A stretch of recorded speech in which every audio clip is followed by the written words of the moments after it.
قبرستان جانا بہت اچھی طرح سے سمجھیں، بہت اچھی طرح سے سمجھے۔ پیارے پیغمبر صلی اللہ تعالی علیہ وسلم سے جو عمل جس طرح سے ثابت ہے اسی طرح سے ادا کرنا سنت ہے۔ رسول اللہ صلی اللہ تعالی علیہ وسلم سے جو عمل جس طرح سے ثابت ہے اس کو اسی طرح ادا کرنا سنت ہے، اس سے آگے بڑھنا خلاف سنت۔ تو اب کیا مطلب ہوا؟ مطلب یہ ہوا کہ آپ اپنی پوری زندگی میں ایک مرتبہ اس رات کو قبرستان تشریف لے گئے، تو پھر مطلب یہ ہوا کہ اس رات کو قبرستان جانے کو لازم سمجھنا رسول اللہ صلی اللہ تعالی علیہ وسلم کی سنت کے خلاف ہوا۔ اور آپ علیہ الصلوۃ والسلام نے اس رات میں قبرستان میں جا کر کیا عمل کیا ہے؟ مردوں کے لیے استغفار فرمایا، بخشش کے لیے دعا فرمائی۔ آپ جائیں، زندگی میں ایک مرتبہ جائیں، گاہے بگاہے جائیں۔ پچھلے سال گئے تھے، اس سال چھوڑ دو، 2 سال گئے، تیسرے سال نہ کر دو، کبھی گئے کبھی نہیں گئے۔ لازم مت سمجھو، جو چیز لازم نہیں کی رسول اللہ صلی اللہ علیہ وسلم نے اس کو لازم اور فرض کا درجہ دینا۔ عشاء کی نماز فرض وہ اس نے نہیں پڑھی، اگلے دن فجر فرض وہ اس نے نہیں پڑھی، لیکن رات کی قبرستان میں گیا، اس نے پتیاں بھی ڈالی اور اس نے جناب چادر بھی چڑھائی اور اس نے پھولوں کا بھی چھڑکاؤ کیا۔ مجھے بتاؤ پیارے پیغمبر صلی اللہ تعالی علیہ وسلم کی سنت اور آپ کے بتلائے ہوئے عمل سے آگے کیوں بڑھا ہے؟ یہ اسی کا نام بدعت ہے، اسی کا نام بدعت ہے۔ آپ نے ارشاد فرمایا جس نے میرے دین کے اندر ایسی بات کہی، ایسی بات کی جس کو میں نے نہیں بتایا، نہیں کیا، فَهُوَ رَدٌّ، وہ مردود ہے، وہ نہیں قبول ہوگی تم سے۔ اس لیے سنت پر آؤ، استغفار مردوں کے لیے جا کے مرحومین کے لیے بخشش کی دعا کرنی ہے تو جاؤ۔ مردوں کو جانے کا حکم ہے، خواتین کو نہیں۔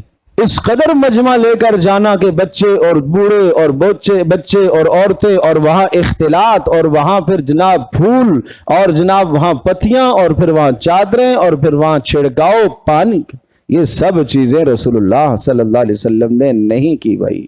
جتنا مجھے اور آپ کو اپنے عزیزوں سے پیار ہے، پیارے پیغمبر صلی اللہ تعالی علیہ وسلم کو اس سے کہیں زیادہ اپنے مرحومین سے پیار تھا، اس سے کہیں زیادہ ان کو اپنے مرحومین سے محبت تھی۔ آپ کے رفقا جو آپ سے پہلے دنیا سے چلے گئے، آپ کے اعزاء اقربا جو رشتہ دار دنیا سے رخصت ہو گئے، کیا آپ کو ان سے محبت نہیں تھی؟ لیکن آج خرافات میں امت کھو گئی ہے، آج بدعات میں ہم چلے گئے، رسومات میں ہم چلے گئے، اور ان رسومات اور خرافات اور بدعات کو ہم نے دین کا حصہ سمجھ لیا۔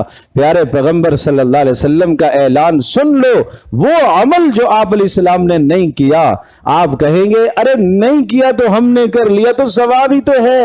ارے نہیں ہے ثواب، جمعے کی 2 رکعتیں پڑھتے ہو، باجماعت ادا کرتے ہو، 4 پڑھ لیں، کیا حرج ہے؟ سارے آپ کہیں گے نماز نہیں ہوئی۔ ہر روز ظہر کی نماز میں ہم آہستہ قرات کرتے ہیں، جمعے کو ہم زور سے قرات کرتے ہیں۔ آج اگر ہم نے آہستہ قرات کر دی، آپ کہیں گے نماز نہیں ہوئی، خلاف سنت ہے نا۔ اس لیے اللہ کے نبی نے ایسے نہیں بتایا۔ تو دین کے اندر اپنی طرف سے چیزوں کو مت بڑھاؤ، یہ سنت کے خلاف ہے۔ رسول اللہ صلی اللہ تعالی علیہ وسلم نے فرمایا ہے کہ قیامت میں حوض کوثر پر میں ہوں گا اور کچھ لوگ ایسے آئیں گے کہ جو میرے پاس لائے جا رہے ہوں گے، دور سے میرے پاس آ رہے ہوں گے، اور میں کہوں گا آنے دو، ان کے چہرے چمک رہے ہوں گے۔ کیوں؟ اس لیے کہ انہوں نے وضو کیے، اعضائے وضو ان کے چمک رہے ہوں گے۔ میں کہوں گا یہ میرے امتی ہیں، لاؤ ان کو میں پانی پلاؤں۔ فرشتے کہیں گے نہیں نہیں، اللہ کے نبی آپ کو نہیں معلوم، آپ کے جانے کے بعد انہوں نے آپ کے دین کا حلیہ بگاڑ دیا تھا، انہوں نے بیچ میں رسومات اور بدعات ڈال دی تھی۔ تو میں کہوں گا سحقن لہم، تباہی ہے ان کے لیے، بربادی ہے ان کے لیے، لے جاؤ ان کو جہنم میں، مجھے ایسوں کی کوئی ضرورت نہیں۔ تو اس لیے ایک عمل ہے رات کو قبرستان جانا، لیکن میں عرض کر رہا ہوں ساری زندگی میں آپ ایک مرتبہ گئے، تو اس کو التزام نہ سمجھے، اور وہاں جا کے صرف استغفار کرنا ہے، باقی دیگر خرافات سے اپنے آپ کو بچائیں۔ میں بتا چکا ہوں تفصیل سے، ان چیزوں سے اپنے آپ کو بچائے، بجائے ثواب کے گناہ کما کر لائیں گے۔ اگر وہ خرافات اختیار کی ہیں تو پھر بجائے ثواب کے گناہ لے کر آئیں گے۔